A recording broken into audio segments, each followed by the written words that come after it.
नमस्कार, lead India की इस वीडियो में आपका बहुत बहुत स्वागत है। दोस्तों, आज हमारे साथ हैं एडवोकेट स्वाति सिंह और आज इनसे बात करेंगे कि पुलिस कंप्लेंट या प्रायर कंप्लेनेंट होने के क्या फायदे होते हैं और यदि आप किसी भी प्रकार के ब्लैकमेलिंग या किसी अपराध से जूझ रहे हो जिसमें अभी कुछ हुआ नहीं है लेकिन ऐसी संभावना है कि आपके खिलाफ एफआईआर रजिस्टर्ड हो सकता है, तो इस तरह के मामलों से कैसे निपट सकते हैं और प्रायर कंप्लेनेंट हो जाएंगे तो आपको क्या फायदा होगा, सब कुछ आप इस वीडियो में जान पाएंगे।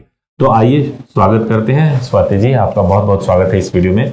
तो आप मुझे ये बताइए कि नॉर्मली ये देखा है कि पुलिस कंप्लेन जब होता है, जैसे मान लीजिए विवाद हो गया, लड़ाई झगड़ा हो गया, तब तो कंप्लेनेंट चले ही जाते हैं। काउंटर एफआईआर के बारे में भी हम लोग बहुत ज्यादा सुनते हैं और हमने तो ये देखा है कि काउंटर एफआईआर में मेडिएशन हो जाता है, रिजॉल्व हो जाता है, सब चीजें ठीक हो जाती है। लेकिन आजकल कुछ ऐसे सिनेरियोज देखे हैं बहुत सारे मामलों में, जैसे मान लीजिए कि आपके साथ कोई धमकी दे रहा है, लगातार आपको थ्रेट कर रहा है। अब आप उस वक्त क्या करें? आपको कोई ब्लैकमेल कर रहा है, आपको कोई झूठे मुकदमों में फंसाने की कोशिश कर रहा है, आपके पास कोई पड़ोसी आ रहा है और रोज कुछ ना कुछ ऐसा करके चला जा रहा है जिससे कि आप परेशान हो रहे हैं। कुछ भी अगर आपको लगता है कि अनयूजुअल हो रहा है आपके साथ में और वो अपराध की श्रेणी में आ सकता है, तो इस तरह के इश्यूज को हम किस प्रकार से हैंडल कर सकते हैं और प्रायर कंप्लेनेंट होने के क्या फायदे हो सकते हैं, आपसे जानना चाहता हूँ। जितनी भी सिचुएशंस आपने बताई, अभी डिस्कस की, इन सारी के सारी सिचुएशंस में प्रायर कंप्लेंट करना बहुत ज्यादा जरूरी होता है। अगर आपको कोई धमकी दे रहा है, आपको आए दिन परेशान कर रहा है, आपने एक बार कॉल को अवॉइड किया, दूसरे तीसरे दिन चौथे दिन वो फिर आपको कर रहा है, आपने कहा चलो छोड़ो, कौन इसमें अपना टाइम वेस्ट करने जाएगा।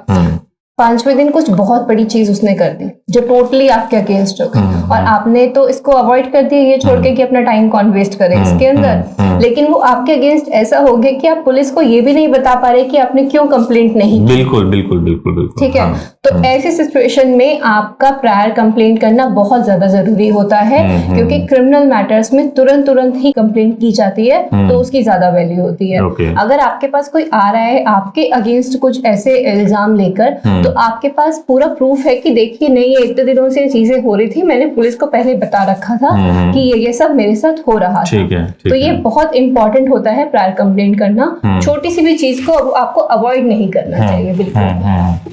तो ऐसा मान लीजिए कंप्लेन करने के लिए अगर प्रायर कंप्लेनेंट करना ही है, कंप्लेन करना है, तो उसमें किसी एडवोकेट की क्या रिक्वायरमेंट है? वो खुद ही लिख लें कंप्लेन और लिख करके दे देंगे? नहीं, आप तो खुद अपनी आम भाषा में लिखेंगे ना, डे टू डे लैंग्वेज में, लेकिन जो एक लीगल लैंग्वेज होती है, जो एक ऐसी लैंग्वेज जो जिसका असर ज्यादा मतलब दिखाई दे, आप तो लिख देंगे कि हाँ मैं परेशान हो रहा हूँ, लेकिन उस परेशानी का जो लेवल है वो एक एडवोकेट अपनी लैंग्वेज में उसको लिख के पुलिस को बता पाए। अब मैं आपसे कुछ क्वेश्चन पूछना चाहती हूँ कि ये जो पुलिस कंप्लेंट होती है या प्रायर जो भी कंप्लेंट होती है, ये तो हो गया कि हाँ कंप्लेंट होनी चाहिए, उसकी क्या इंपॉर्टेंस है, लेकिन वो किस तरीके से होना चाहिए, उसका क्या फॉर्मेट होना चाहिए, ये आप थोड़ा सा इलैबोरेट करें। देखिए, दो चीजें होती है जब कभी भी कंप्लेंट इस तरह के जो लोग होते हैं उनके मन में दो सोच चल रही होती है। पहली सोच ये है कि अगर मान लीजिए कि अभी ये विवाद के स्तर पे है, अभी केवल धमकी के स्तर पे है, अगर मान लीजिए मैं पुलिस में जाऊं और कंप्लेन कर दूं तो ये बात और बहुत बड़ी हो जाएगी और फिर गलती तो मेरी भी थोड़ी सी है, तो कहीं ऐसा ना हो जाए कि फिर एक खामखा का एक ज्यादा हम प्रेशर ले ले, ज्यादा प्रॉब्लम हो जाए। तो ये इस डर के वजह से कई सारे लोग कंप्लेन नहीं करते हैं। तो मैं ये बताऊंगा, सबसे पहले तो मैं ये कहना चाहूंगा कि इसमें जो कंप्लेन करना चाहिए वो आपको वाया स्पीड पोस्ट या ईमेल के माध्यम से करना चाहिए। आपको डायरेक्टली पुलिस स्टेशन जाने की रिक्वायरमेंट नहीं है। आजकल तो इतने सारे माध्यम हो गए हैं, ऑनलाइन हो गया। हाँ, तो आप अगर इस माध्यम से कंप्लेन फाइल कर देते हो तो उससे ये होगा कि पुलिस के नॉलेज में आपने अपनी समस्या बता दी।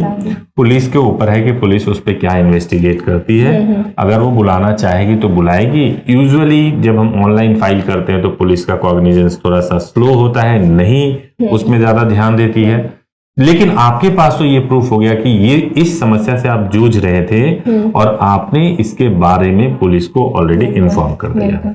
अब आता है कि कंप्लेन लिखवाए तो कैसे लिखवाए और किससे लिखवाए। सपोज मान लीजिए अगर कोई लड़की जिसके साथ में उसके साथ में मान लीजिए कि कोई गलत घटना घटी हुई है, ठीक है, मैं भी वीडियो में गलत घटना बोल रहा हूं, लेकिन कई बार एक लड़की कोई कंप्लेन फाइल कर रही होती है तो वो उसके साथ अपराध क्या हुआ है वो उन शब्दों में नहीं व्यक्त कर पाती है। और हमने देखा कि कई केसेस तो इसी वजह से खराब हो जाते हैं। जैसे वो ये बोलेगी कि सामने वाला घूर रहा था।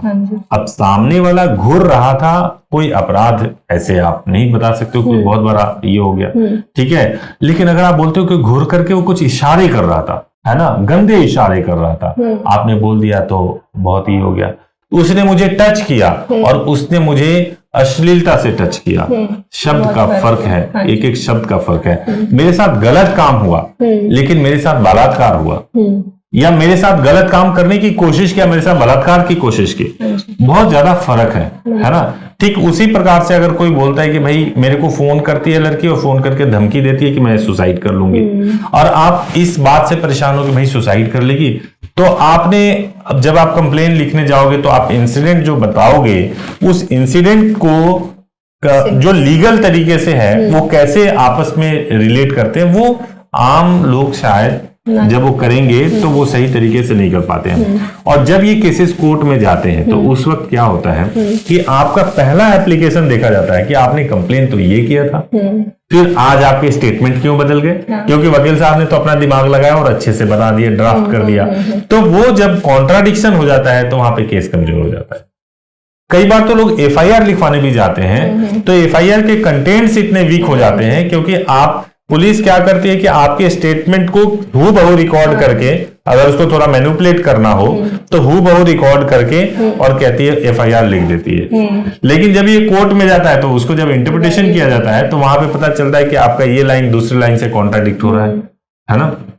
तो इसीलिए जरूरी है कि जब कभी भी आपको लग रहा हो कि अगर किसी तरह का कोई आपके खिलाफ कोई पुलिस एक्शन हो सकता है और इसके लिए कोई आपके खिलाफ कोर्ट में या थाने में जा सकता है और आपके खिलाफ कंप्लेन कर सकता है, तो आपको किसी प्रॉपर एडवोकेट से बात करके और एक कंप्लेन आपको पहले से ही करा देना चाहिए।